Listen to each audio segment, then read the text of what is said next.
Assalamualaikum warahmatullahi wabarakatuh.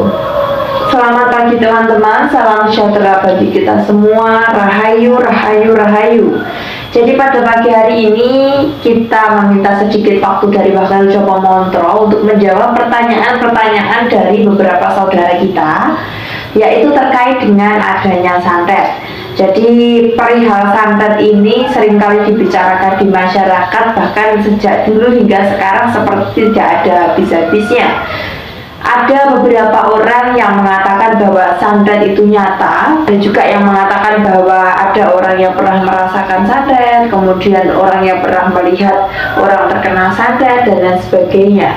Namun di samping itu juga ada beberapa golongan orang yang mana mereka tidak percaya tentang adanya santet, yang menyatakan bahwa santet itu hanyalah isu-isu belaka atau mungkin cerita-cerita saja.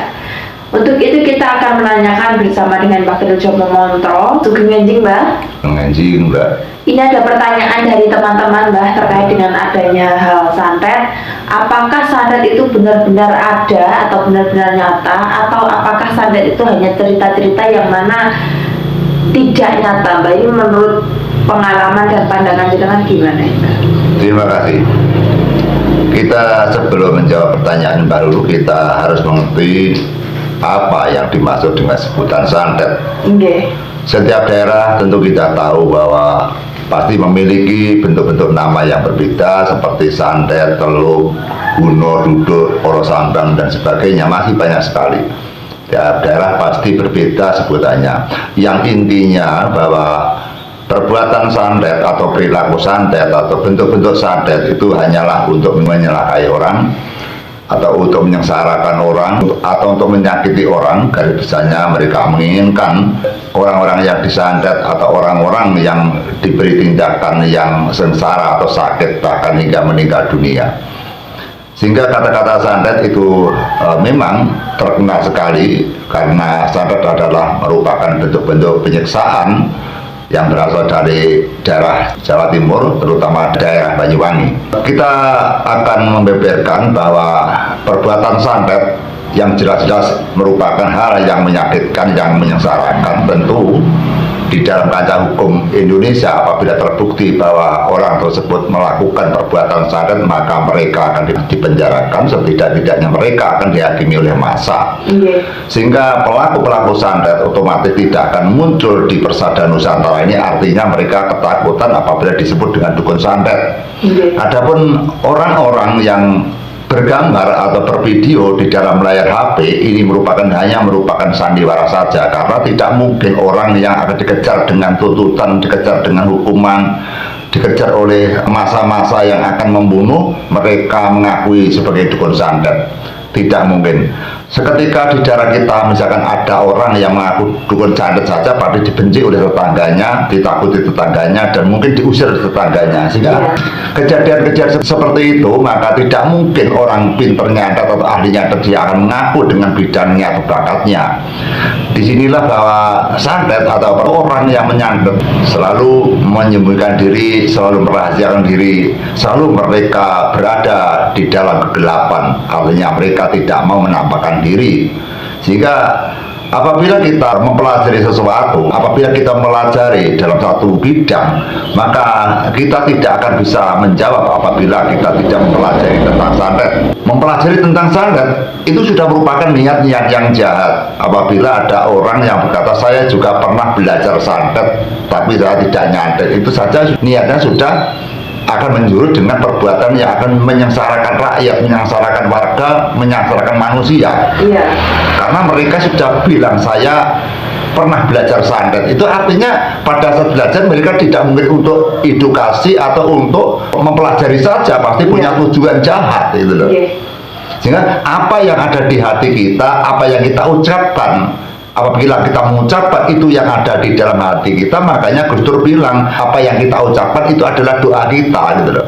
Enggak, kalau ucapan kita salah, hati kita juga salah. Apa yang kita ucapkan, hampir rata-rata yang ada di dalam hati kita. Iya. Sehingga makanya kita berucap berhati-hati, karena ucapan itu juga merupakan doa. Kalau ucapan kita belajar nyantet, bisa juga perilaku kita akan menyantet orang. Tuh. Iya. Makanya kita berhati-hati saudaraku, jangan sampai kita kalau memang tidak belajar santet, jangan mengatakan saya juga pernah belajar santet. Kalau memang kita pernah belajar santet dan bisa menyantet, tidak perlu Anda atau kita mengatakan saya bisa menyantet, karena itu pasti ada hal-hal yang akan merugikan kepada kita semua. Karena yang namanya belajar santet itu saya sudah merupakan orang-orang yang sudah lepas kendali, dapat saya katakan orang jahat itu. Iya. Sehingga orang belajar santet sudah saya kategorikan sudah orang jahat. Kenapa? Banyak pelajaran, banyak kawro. Di Jawa ini kan banyak sekali kawro, dipelajari sampai mati pun tidak akan habis kawro Jawa itu. Kenapa kok belajar tentang ilmu santet? Padahal mempelajari ilmu kepangeranan, mempelajari ilmu agama, mempelajari ilmu kebajikan, itu tiada habis saudaraku. Apalagi mempelajari tentang pekerjaan, misalkan belajar tentang membuat TV, misal mempelajari tentang servis HP, mempelajari tentang pertanian, perkebunan, pelayaran, semuanya itu ada pelajarannya gitu. Apakah kita mempelajari tentang servis motor, apakah kita belajar tentang budidaya ternak dan sebagainya. Hingga banyak sekali apa yang harus kita pelajari di dunia ini. Namun kita kenapa kok larinya mempelajari tentang dunia santet yang ini akan membunuh orang. Apa yang kita pertanyakan di media ini, bahwa Mbak Lulu bertanya apakah santet itu ada, ya kita bagaimana akan menjawab. Kalau kita menjawab nanti dianggap kita juga tukang nyantet gitu loh. Kalau kita dipertanyakan tidak bisa menjawab, namanya kita juga dipertanyakan. Sehingga kita akan menjawab sesuai dengan yang pernah kita jalani, bahwa yang namanya orang menyengsarakan itu tidak harus memiliki perbuatan atau menjalankan perbuatan santet. Banyak sekali perbuatan-perbuatan yang membunuh orang tanpa melalui jalur santet. Namun di dalam jalur santet itu yang dimaksud adalah membunuh orang, menyengsarakan orang, menyakiti orang yang tanpa pakai perantara atau pakai alat. Mereka harus hanya mengandalkan dengan sebuah bantuan-bantuan bentuk jin atau setan atau bentuk yang lain, yang artinya mereka kena serangan-serangan yang tidak dilakukan oleh manusia. Itu yang dimaksud dengan serangan-serangan santet.